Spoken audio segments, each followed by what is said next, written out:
아가서 강의 오늘 두 번째 시간입니다. 오늘은 내가 비록 거물지라도 라는 제목입니다. 내가 비록 거물지라도. 이 아가서는 솔로몬 왕과 술람미 여인 간의 사랑을 노래한 노래라고 그랬죠. 그런데 이 아가서가 단순히 남녀 간의 그 사랑의 고백, 사랑의 노래를 표현한 것인 줄 알았는데 예수 그리스도의 그 십자가, 그리스도의 그 십자가 사랑으로 요걸 이렇게 비춰보니까 이것만큼 그리스도 예수의 사랑을, 우리를 사랑하시는 예수님의 사랑을 이것만큼 이렇게 아름답고 섬세하고 깊게 표현한 책이 없어요. 그러니까 이 아가서가 보여주려는 것은 옛날 솔로몬이 술람미 여인과 사랑을 나누던 그 사랑의 언어, 그것으로 우리를 사랑하시는 예수 그리스도의 사랑을 가장 아름답게 표현을 해놓은 거예요. 하나님께서 그 솔로몬을 통해서 그렇게 아가서를 기록하게 하신 이유는 그의 탁월한 지혜 때문에 그래요. 솔로몬 하면 뭐가 떠올라요? 지혜가 떠오르죠. 솔로몬은 지혜의 왕이었어요. 왜 하나님이 솔로몬을 지혜해 주셨을까요?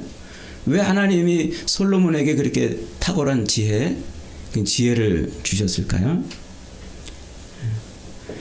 하나님께서 솔로몬에게 그 탁월한 지혜를 주신 이유는 하나밖에 없어요. 성전을 짓게 하시려고요. 성전. 예루살렘 성전을 짓는, 아버지 다윗으로부터 열망해서 하나님이 다윗에게 약속하신 그 언약을 성취하는 도구로서 성전을 짓게 하시는데, 다윗은 피를 많이 흘렸기 때문에 성전을 짓지 못할 것이라고 그러고 그 아들이 성전을 지을 것이라 이렇게 약속을 해주시죠. 그래서 그 아들 솔로몬이 성전을 짓는 복을 누려요. 그런데 성전을 짓는데 그 성전이 뭡니까? 성전은 이 땅에 하나님이 거하시는 유일한 처소예요. 천지 만물의 창조주시오 만물의 통치자이신 하나님이 이 땅에 거한다고 말씀하신 유일한 처소가 성전이란 말이에요.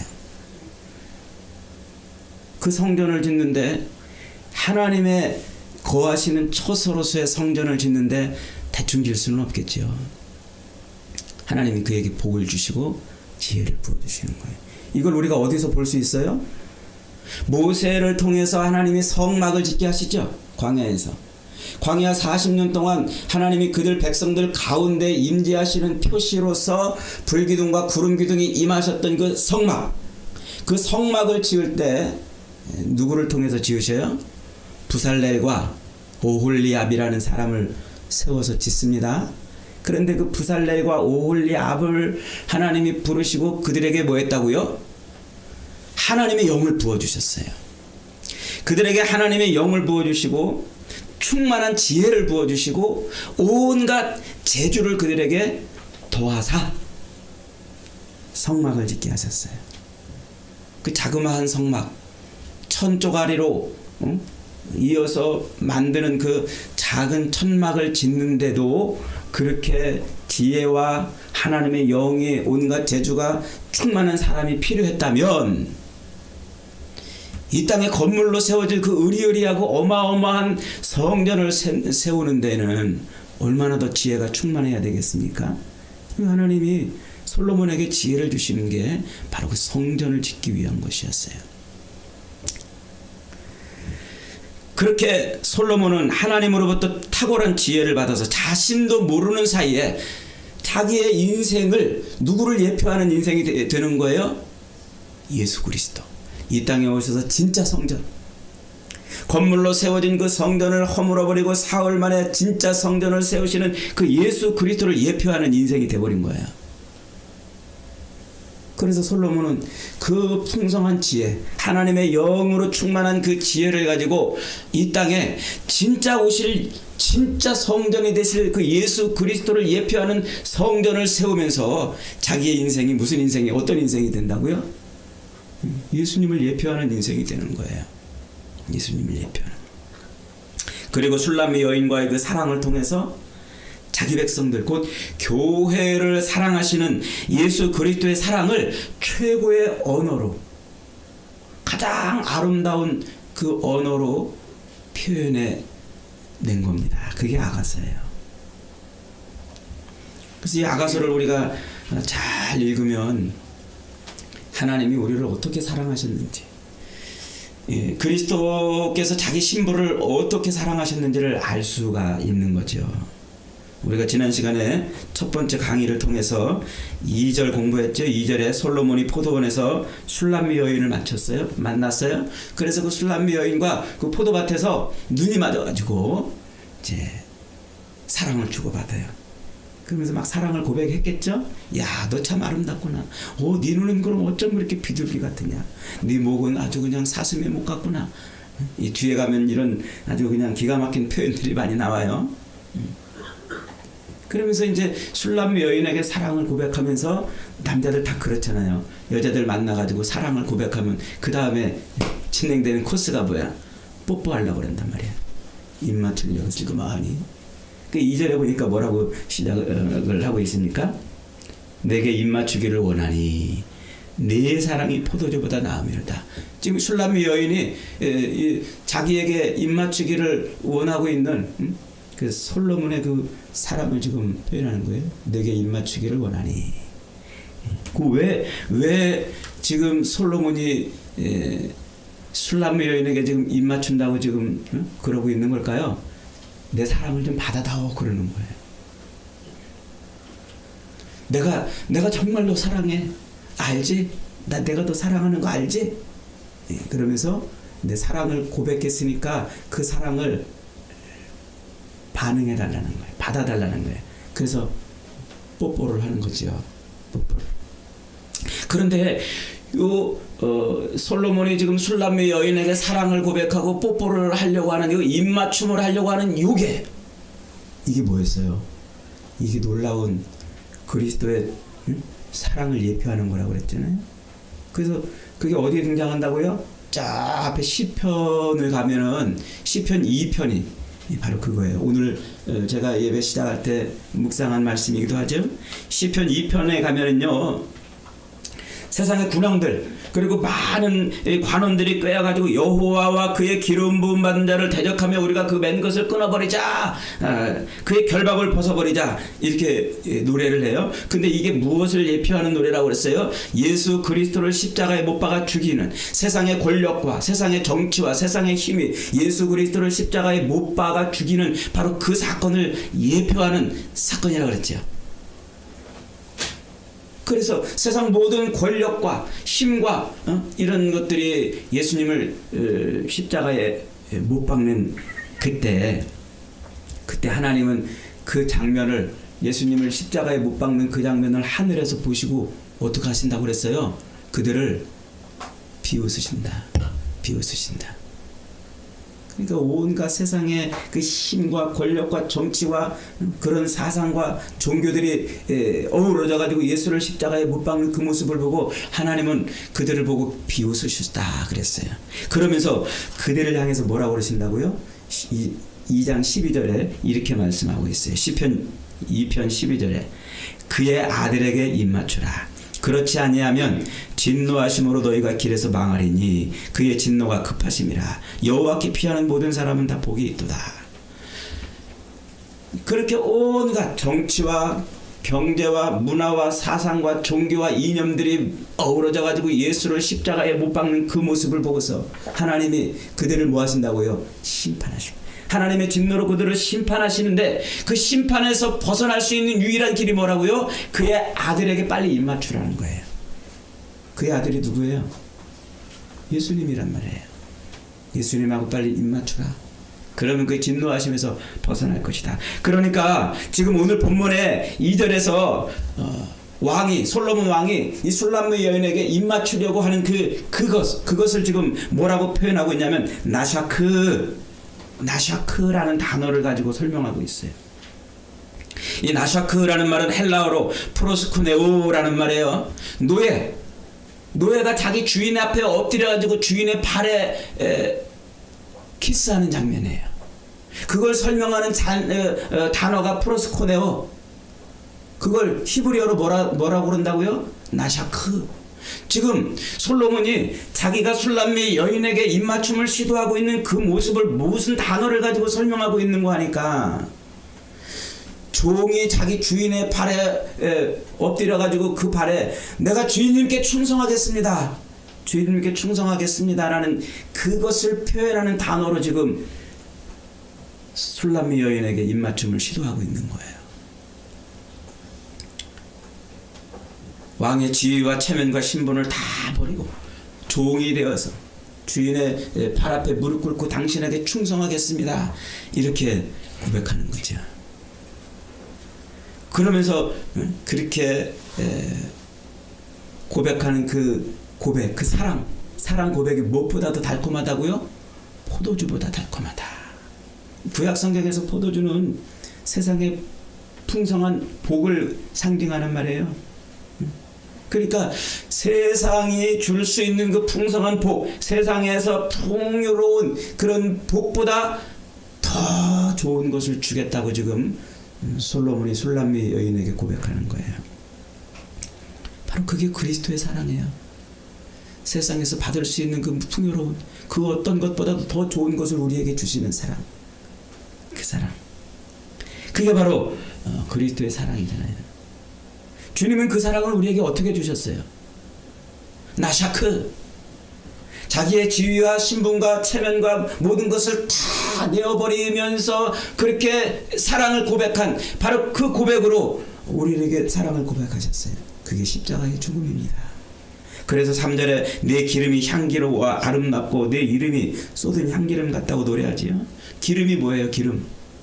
기름은 어떤 것을 으깨가지고 만들어낸 것이 기름이에요. 자기 존재가 부정당하고서 만들어지는 것이 기름이란 말이죠. 그러니까 예수 그리스도는 곧 십자가에 매달려서 하나님이시지만, 세상 모든 만물을 창조하신 창조주이시고 하나님이시지만, 그러나 그 모든 것을 다 내버리고 십자가에 매달려서 자기를 으깨 죽이시고 물과 피를 쏟으시고 자기 부정을 통해서 구원의 기름을 만들어내셨어요.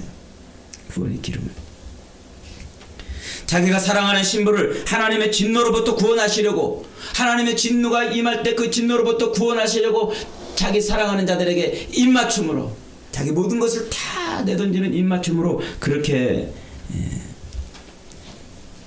사랑을 고백하고 있는 거죠. 그게 바로 그리스도의 십자가의 사랑의 고백이에요. 그러니 그 구원의 기름이 얼마나 향기롭냔 말이에요. 자기를 으깨고 자기 존재를 다 부정하고서 그렇게 십자가에 매달려서 사랑하는 자에게 내가 너를 사랑한다, 세상에 줄 수 있는 그 모든 풍요보다 가장 좋은 것을 너에게 주겠노라고 고백하는 그 놀라운 고백, 그 얼마나 향기롭냔 말이에요. 그래서 누가? 처녀들이 그를 사랑할 수밖에 없다. 그를 사랑할 수밖에 없다. 오늘 4절입니다. 4절 다 같이 한번 읽습니다. 시작. 왕이 나를 그의 방으로 이끌어 들이시니 너는 나를 인도하라. 우리가 너를 따라 달려가리가. 여기까지가 신부가 노래하는 거예요. 자, 그 다음에 계속 시작.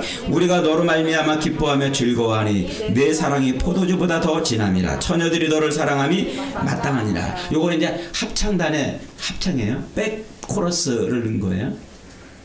이 솔로몬의 아가서는 노래로 되어 있어요. 마치 한편의 뮤지컬을 보는 것 같아요. 우리말 성경에는 이게 표시가 안 돼 있어가지고 이게 읽어도 이게 무슨 말인지 잘 모르는데, 요 가사에 앞에 신부가 부르는 것, 합창단이 부르는 것, 신랑이 부르는 것 이렇게 표시를 해놓고 읽으면 이게 너무너무 아주 명확한 가사로 보여지는 거예요. 왕이 나를 그의 방으로 이끌어 들이시니 너는 나를 인도하라. 우리가 너를 따라가리라. 여기 번역이 조금 어렵게 되어 있습니다만 요 의미를 살려가지고 좀 더 쉽게 번역하면 이렇습니다. 왕이시여, 나를 빨리 당신의 침실로 데려가 주세요. 우리가 따라가겠습니다. 이 말이에요. 자기에게 지금 입맞춤을, 사랑을 고백하고서 내가 너를 사랑한다, 세상의 포도주보다 더 좋은 곳으로 내가 너를 사랑한다라고 그렇게 고백을 하고 입맞춤을 시도하고 있는 그 왕에게, 그 신랑에게 신부가 뭐라 그러는 거예요 지금? 빨리 당신의 침실로 나를 데려가 주세요. 당신의 침실로 나를 데려가 주세요. 우리 빨리 침실로 가자. 그런 고백이죠. 거기서 그의 방, 왕이 나를 그의 방으로 이끌어 들이시니라 할 때 그 그의 방이라는 말은 헤테르라는 단어예요. 헤테르, 이 왕의 처소를 말해요. 왕의 처소. 그곳은 아무나 함부로 들어갈 수 없는 곳이죠.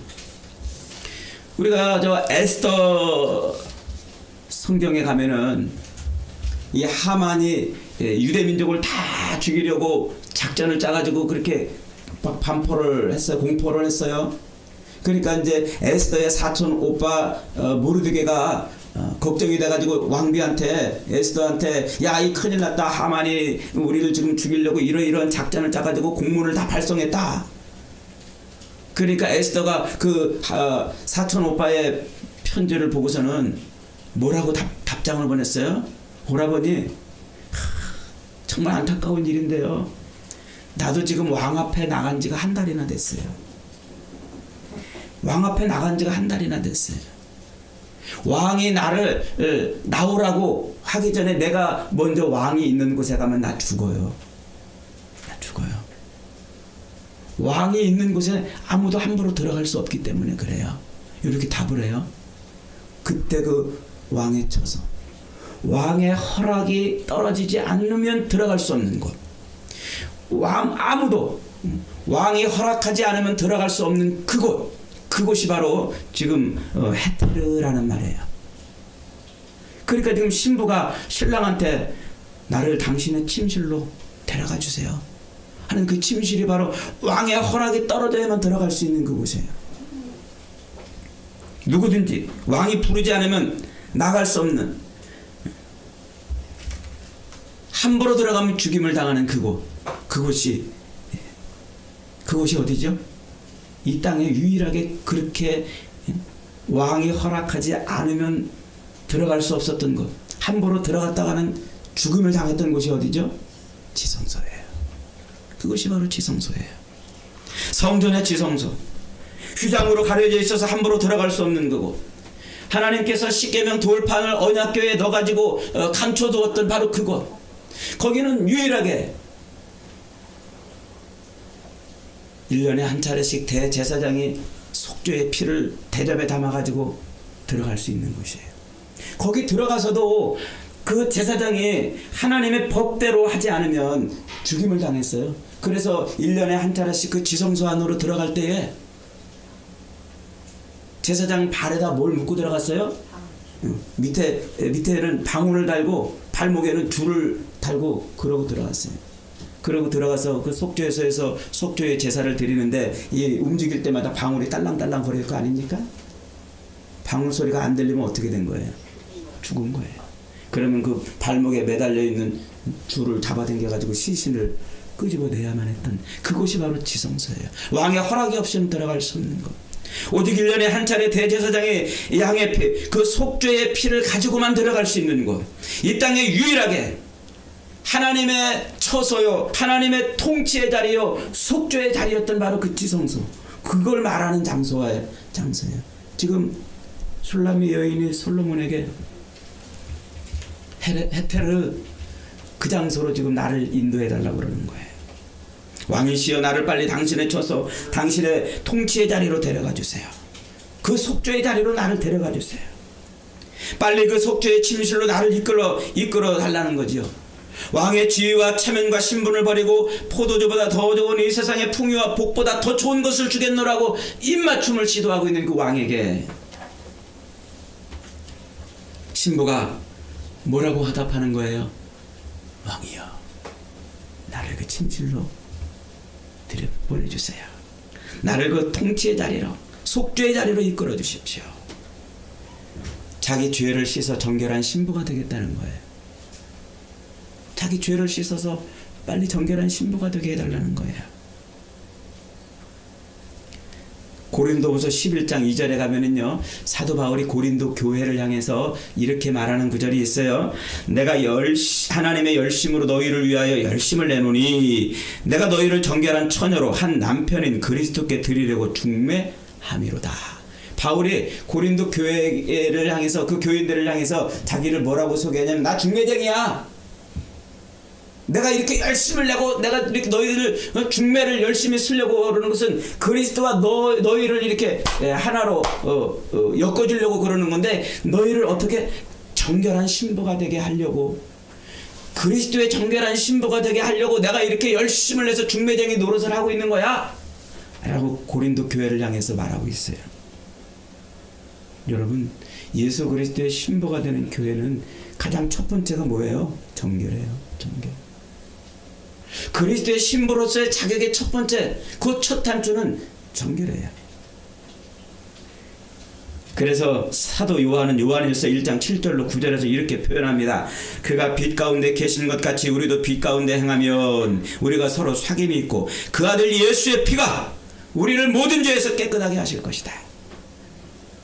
우리가 우리 죄를 자백하면 그는 미쁘시고 의로우사 우리 죄를 사하시며 우리를 모든 불의에서 깨끗하게 하실 것이라. 여러분, 그리스도의 신부의 첫 번째 조건이 뭐라고요? 회개. 그래서 지금 신부가 그 회개의 속죄의 다리로 나를 이끌어 달라는 거예요. 나를 정결한 신부가 되게 해달라는 거죠. 당신이 그렇게 모든 것을 내어 던지는 사랑으로 나를 사랑하실 것 같으면, 진짜 나를 당신의 신부로 맞이할 것 같으면 나를 속죄, 정결한 신부가 되게 해달라는 거예요. 여러분, 십자가는 자신의 모든 지위와 체면과 신분을 버리고 하나님의 진노에서 우리를 건지시려는 예수 그리스도의 입맞춤인 줄 믿으시기 바랍니다. 주님은 우리에게 그 십자가를 통해서 내가 너를 사랑한다고 지금 말하고 있는 거예요. 내가 너를 사랑한다. 하나님의 진노에서 너를 건지고 싶다. 너를 정결한 신부로 만들고 싶다. 너를 내 신부로 삼고 싶다. 그러므로 그 십자가, 예수 그리스도의 우리를 향한 그 입맞춤에 우리가 입술을 내밀면, 그 십자가를 보고 내 입술을 열어서 회개하면, 그러면 우리는 뭐가 돼요? 정결한 신부가 되는 거예요. 그 아들 예수의 피가 우리를 모든 죄에서 깨끗하게 하십니다. 우리의 죄가 깨끗이 씻겨질 때 비로소 우리는 하나님의 처소에 들어가는 거예요. 하나님의 통치 아래 들어가는 겁니다. 그 지성소 안에 들어가서, 그 속죄소 안에 들어가서 모든 죄가 씻김 받을 때, 그때 우리는 정결한 신부가 되는 것입니다. 그래서 신부가 그렇게 신랑에게 빨리 당신의 처소로 나를 이끌어 달라고 노래하는 거예요. 그러자 합창단이 이번에는 백 코러스를 넣습니다. 우리가 너로 말미암아 즐거워하니 네 사랑이 포도주보다 더 진함이라. 처녀들이 너를 사랑함이 마땅하니라. 신랑의 사랑이 뭐보다 진하다고요? 포도주보다. 세상의 어떤 풍요와 세상의 어떤 복보다도 더 진한 사랑, 자기의 지위와 체면과 신분을 내 던지고서 자기가 으깨지고 부서져서 짜낸 그 구원의 기름으로, 그 기름으로 신부에게 발라주는 거예요. 그래서 우리는 그 그리스도의 십자가를 바라보고 그 그리스도의 사랑을 아멘으로 받을 때, 우리의 죄를 회개하고 아멘으로 받을 때 우리는 그리스도의 정결한 신부가 되는 겁니다. 이 어마어마한, 이 놀라운, 이 간단한 진리를 우리가 아멘으로 못 받을 게 어디 있겠습니까? 여러분, 이 놀라운 사랑을 깨닫고도 노래가 안 나온다면 그건 이상한 거예요. 이 놀라운 사랑을 깨닫고도 저와 여러분이 그리스도의 신부로 살기를 원치 않는다면 그건 이상한 거예요. 저와 여러분은 날마다 이 놀라운 사랑으로 인해서 죄의 용서의 은혜를 누리고 정결한 그리스도의 신부가 되는 복을 누리시기를 축복합니다. 5절로 7절입니다. 같이 한번 읽습니다. 시작. 예루살렘의 딸들아, 내가 비록 거무나 아름다우니 계달의 장막 같을지라도 솔로몬의 휴장가도 같구나. 내가 햇빛에 쬐어서 거무스름할지라도 흘겨보지 말 것은 내 어머니의 아들들이 나에게 놓아여 포도원지기로 삼았습니다. 나의 포도원을 내가 지키지 못하였구나. 내 마음으로 사랑하는 자야, 내가 양치는 곳과 정오에 쉬게 하는 곳을 내게 말하라. 내가 네 친구의 양떼 곁에서 어찌 얼굴을 가린 자같이 되랴. 이 신부의 노래예요. 왜 성경책에다 이렇게 써놓으세요. 신부의 노래. 예루살렘의 딸들, 5절에 보니까 지금 신부가 뭐라고 하면, 야 예루살렘의 딸들아, 내가 비록 거무나 아름다우리 계달의 장막 같을지라도 나는 솔로몬의 휘장 같다. 신부가 지금 주변에 있는 예루살렘의 딸들한테 지금 그렇게 노래하는 거예요. 야 예루살렘의 딸들아, 내가 비록 거무나 아름답다. 내가 계달의 장막 같으나 나는 솔로몬의 휘장 같도다.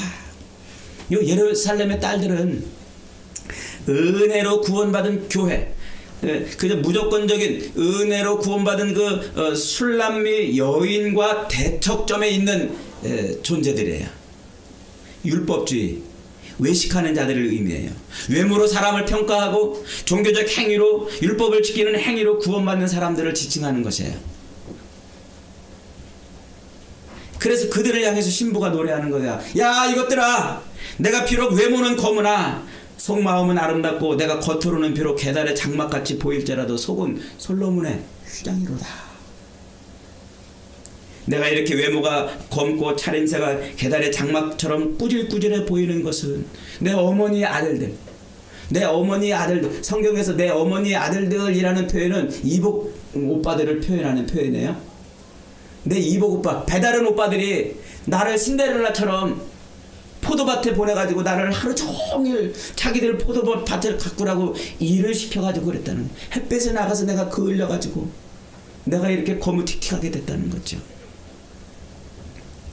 계달의 장막이란 염소털로 짠 볼품없는 유목민의 천막을 의미합니다. 근데 이게 은유적 표현이에요. 은유적.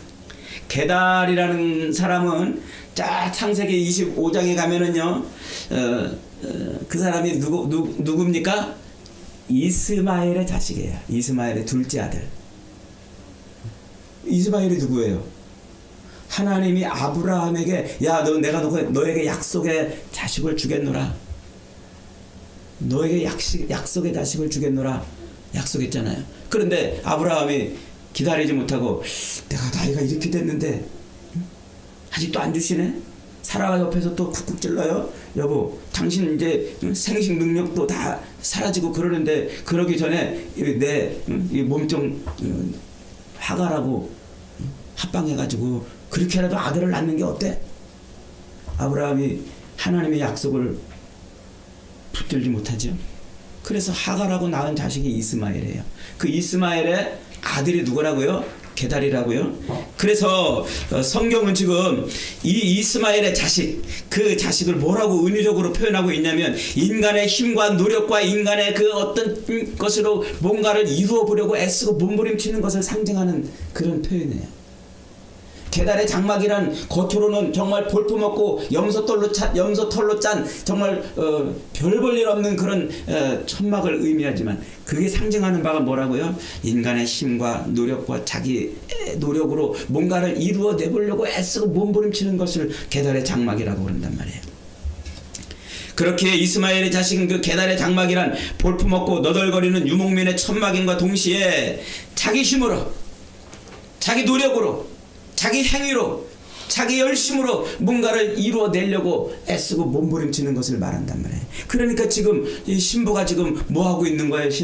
예루살렘의 딸들한테, 야 내가 비록 지금 계달의 장막처럼 보이지, 너희들이 볼 때 내가 먹고 사는 것 때문에 애쓰고 그것 때문에 지금 어렵고 힘들고 하루하루 그것을 이루기 위해서 몸부림치는 것처럼 보이지?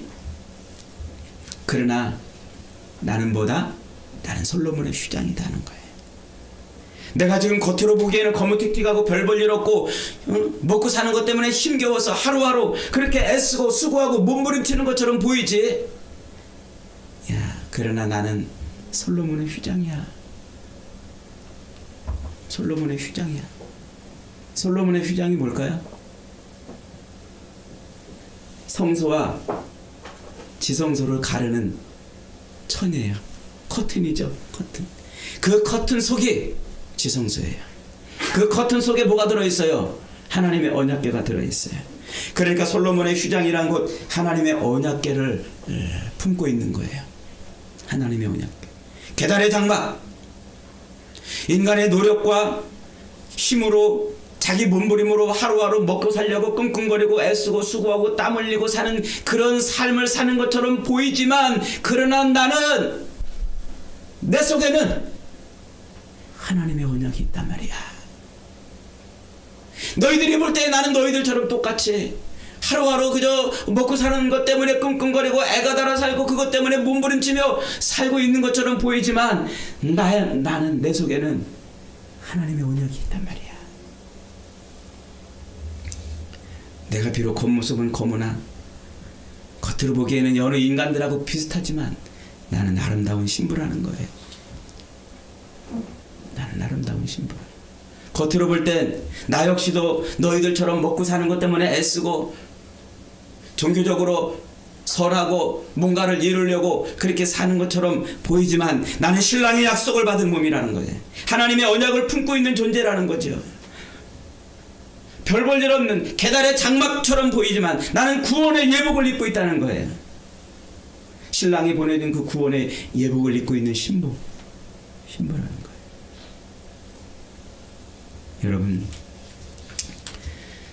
저와 여러분도 지금 이 땅에서 하루하루 먹고 살기 위해서 애쓰고 수고하고 몸부림치고 그것 때문에 그냥 애가 달아서 그렇게 살고 있지만, 저와 여러분은 우리의 신랑 되신 그리스도 예수께서 우리에게 주신 그 예복을 입고 있는 사람들인 줄 믿으시기 바랍니다. 예수님이 우리에게 약속하신, 다시오마 약속하신 그 언약, 그 약속을 품고 있는 사람들인 줄 믿으시기 바랍니다. 사람들이 시커 못하고 놀리고 손가락질하고 조롱해도 나는 신랑이 보내준 예복을 입고 있다. 나는 신랑의 약속을 품고 있는 사람이다. 그 언약을 가지고 있는 사람이다 하는 거예요. 야, 네가 무슨 예수 믿는다고? 야, 네가 무슨, 너 예수 믿는데 네가 무슨 행실이 그래? 예수 믿으면 복 받는다고 그랬지 않았어? 너 그러면 잘 먹고 잘 살아야 되잖아. 사람들이 그렇게 놀리고 사람들이 그렇게 조롱하고 사람들이 그렇게 손가락질해도 내 안에는 신랑의 언약이 있는 줄 믿으시기 바랍니다. 다른 사람들처럼 다 새벽부터 밤늦게까지 눈이 빠져라 간이 상해라 먹고 살기 위해서 애쓰고 수고하고 몸부림치고 사는 똑같은 모습처럼 보이지만, 저 여러분은 신랑의 예복을 입고 있는 사람들이에요. 신랑의 예복. 신앙인은 이 자존감이 있어야 돼요. 우리 그리스도인에게 이 자존감이 없으면은 우리는 세상을 살 수가 없어요. 이 자존감 잃어버리면 우리는 그리스도인으로 세상에서 사는 삶의 의미가 없어요. 사람에게는 두 가지 자존감이 있다고 그러죠? 두 가지 자존감. 하나는 겉사람에 대한 자존감. 또 하나는 속사람의 자존감이래. 남보다 잘 살고 많이 배우고 잘생겨서 자기가 잘났다고 생각하는 그런 자존감. 겉사람에 대한 자존감이죠. 이런 겉사람에 대한 자존감을 가지고 있는 사람을 만나면 피곤해요. 얼마나 피곤한데. 그런 자존감을 갖고 있는 사람은요, 자기도 피곤하고 남도 피곤하게 하죠. 제가 대학 1학년 때인가요, 그 손봉호 박사님, 그분이 이제 수업을 하는데 그 수업 시간에 이런 말을 하는데 지금도 기억을 하고 있어요. 여러분, 얼굴 예쁜 여자랑 결혼하지 마십시오. 자기가 예쁘다고 생각하는 여자는 결혼한 다음에도 자기가 예쁘다는 사실을 자꾸 확인하려고 듭니다. 그래야 행복하기 때문입니다. 그래요. 그래서 그런 여인은 항상 남을 의식합니다. 오늘은 누가 나를 예쁘다고 안 해주나? 오늘은 누가 나를 멋있다고 안 해주나? 그리고 남편에게 매일 물어본대요. 나 예뻐? 나 예뻐? 이거 안 해주면 슬퍼한대요. 그러면서 교수님이 그래요. 예쁜 여자랑 결혼하지 마세요. 피곤해집니다. 그래. 근데 살아보니까 또 그런 것만 아닌 것 같아요. 여러분 우스갯소리 같지만요. 겉사람의 자존감에 대한 아주 적절한 예라고 생각이 됩니다. 겉사람의 자존감을 갖고 있는 사람은 늘 남들로부터 배웠다는 소리를 들어야 행복합니다. 남들로부터 좀 가졌다는 소리를 들어야 뿌듯합니다. 잘한다, 능력 있다, 잘생겼다, 잘났다는 소리를 들어야 기쁘고 평안해집니다. 남들로부터 이런 소리를 듣지 못하는 순간 그는 그 자존감이 무너져가지고 하루하루 사는데 늘 힘이 없어요. 힘이 없어요. 저도 처음에 여기다 개척해놓고요. 이 자존감이 무너져가지고 얼마나 힘들었는지 몰라요. 목사들 그 모임에 가면은요. 다들 교인 수가 얼마나 되냐, 교회가 얼마나 크냐 이거 가지고 그 자리를 정하고요. 그거 가지고 서열이 정해지고 그래요. 지금 이름만 되면 알만한 큰 대단한 목사님이 계셔요. 그분하고 어떻게 제가 같이 이렇게 한 테이블에 앉았어요. 건너 앉았는데 이제 그분이 저한테 아유 목사님 젊으신데 아주 목사님 눈빛에서 막 광채가 납니다. 그러더라고요. 감사합니다. 그랬더니 교회가 얼마나 됩니까? 그래. 네, 저희는 지금 개척해가지고 이 교인이 이제 한 몇 명 안 됩니다. 그랬더니 저쪽으로 가버리더라고요. 말도 안 해요. 그래서 제가 자존감이 무너져가지고 한동안 헤어나오지를 못했어요.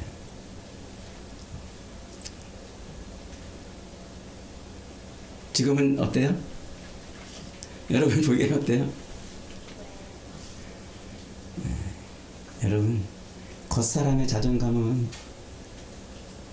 잠깐 있다 없어지는 거예요. 그거 채우려고 그러지 마세요. 그걸로 삶의 의미를 삼으려고 그러지 마세요. 그걸로 삶의 소망 삼고 삶의 힘을 삼으려고 하지 마세요. 자기도 피곤하고 남도 피곤하게 하는 인생이에요. 그러나 속 사람의 자존감, 자기 환경이나 조건이나 외모에 상관없이 그것이 좋든 나쁘든 잘났든 못났든 자기를 소중하게 여기고 자기를 사랑하는 마음, 그 마음을 가져야 돼요. 환경이나 조건을 초월하여 자기를 진심으로 귀하게 여기고 사랑할 수 있어야, 그래야 비로소 남을 사랑할 수 있는 거예요. 그래야 비로소 저 사람 앞에 내가 무릎 꿇어도 그것이 창피하지 않고 남들 앞에 꿀리는 삶을 살아도 그것이 당당하고 그것 때문에 괴로워하지 않아요. 겉사람의 자존감을 가지고 살려던 사람은 남들이 나한테 와가지고 뭐라고 한마디 해가지고 나를 꿀리려고 그러면 그것 때문에 좌절하고 절망하잖아요. 그러나 속사람의 자존감이 충만한 사람은 내 앞에서 별짓을 다 해도 그것 때문에 내가 꿀리지 않는 거예요. 왜요? 속사람의 자존감으로 충만하기 때문에. 이 속사람의 자존감은 어디서 오는 걸까요? 사랑에서 오는 거예요. 사랑. 그래서 어려서부터 아이들에게 사랑을 많이 줘야 돼요. 애들을 사랑으로 키우라는 게 그거예요. 맨날 야단치고 혼내고 너 이놈 왜 그랬어? 그러지만 너는 왜 가는 짓마다 그 모양이나 너는 왜 태어나가지고 아유 저것이 내 말 이러고 큰 애들은요 속사람의 자존감이 망가져 있어요. 걔들은 공부도 못해요. 하는 일만 안 돼요. 크면 사람들의 눈치나 보며 살아요. 그러나 어려서부터 늘 사랑을 받으며 큰 애들은요 그런 게 없어요. 여러분 요즘에 알파 세대 그래요. 얘들이 그런 애들이에요. 지금 세대가 완전히 바뀌었어요. 이 알파 세대는요 집에서 애들 한 명씩 낳잖아요. 딱 낳고 보니까 주변에 다 고모 이모들이 지갑을 다 열어서 자기를 다 챙겨줘. 다 자기가 왕이야. 자기가 왕자고 자기 말 한마디면 다 돼. 자기 야단치는 사람 없어. 이게 알파 세대예요. 지금 사업하시는 분들은 이 알파 세대를 잡아야 돼요. 그 의식을 읽어야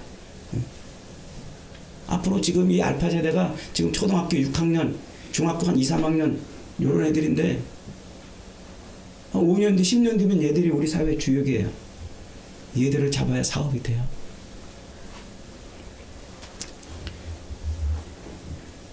환경이나 조건을 초월해서 자기를 진심으로 여기고 그렇게 사랑을 받을 때 자존감이 커지는 거예요.